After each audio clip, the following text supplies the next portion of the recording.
আসসালামু আলাইকুম। আশা করি সকলেই ভালো আছেন। আমিও ভালো আছি। আপনাদের সাথে আজকে ছোট্ট একটি ব্লগ শেয়ার করব। আজকে আমাদের বাসায় মেহমান আসবে।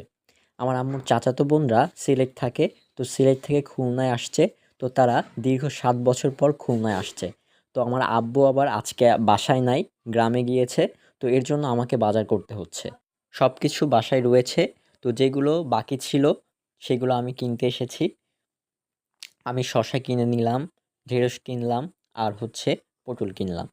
তো আমি বাজারটা ঘুরে, ঘুরে দেখছি যে আর কি কেনা যায়। আম্মু যেগুলো বলেছিল সেইগুলো আমি ঠিকঠাক নিয়েছি কিনা। জালি হ্যাঁ, জানি, জানি, এই আমরা এই দেখেন, জানি। একটু ছোটগুলা দিন, হ্যাঁ, ছোটগুলা। ভাইঙ্গেন না। ৩ প বেশি না। এই 25 টাকা রাখো, এই মিয়া ভাই, এই 25 টাকা দেখুন সব।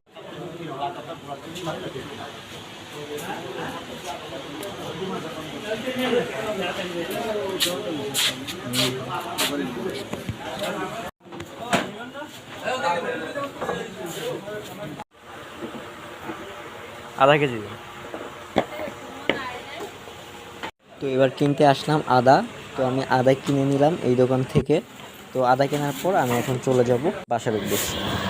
তো আমার মনে পড়লো আমি দই কিনি নাই। তো আমি এই দোকান থেকে এখন দই কিনবো। মিষ্টির সাথে দই দেন একটা। একটা। আমাদের বাসার সবাই টক মিষ্টি যে দইটা রয়েছে এই দইটা পছন্দ করে। তো আমরা সবসময় টক মিষ্টি দইটা কিনে থাকি। আমার সব কিছু কেনা শেষ, এখন আমি বাসার দিকে রওনা হব। চলে আসলাম ভ্যান স্ট্যান্ডে। তো ভ্যান স্ট্যান্ডে মানুষ নাই, প্রচণ্ড রোদ পড়ছিল। তো ভ্যান চালায় যে আঙ্কেল উনি বলছিল এখানে এসে দাঁড়াও, এখানে একটু ছায়া পাবা। তো আমি এখানে কিছুক্ষণ দাঁড়িয়েছিলাম। তারপর আমার মনে পড়লো যে আম্মু কলা কিনতে বলেছিল, কলা কিনি নাই। তো এখানে উনি ওয়েট করছিল প্যাসেঞ্জারের জন্য। আমি এই ফাঁকে গিয়েছিলাম হচ্ছে কলা কিনতে। কলা কিনে আসার পর দেখলাম সব প্যাসেঞ্জার চলে এসেছে। তারপর আমি ভ্যানে উঠে পড়লাম। এরপর আমি বাসার দিকে রওনা হচ্ছি। তো এই ছিল আজকের ছোট্ট একটি ব্লগ। ব্লগটি ভালো লাগলে অবশ্যই ভিডিওটি লাইক করবেন, শেয়ার করবেন এবং চ্যানেলটি সাবস্ক্রাইব করতে ভুলবেন না। আজকের ভিডিও এই পর্যন্তই। সবাই ভালো থাকবেন, সুস্থ থাকবেন। আল্লাহ হাফেজ।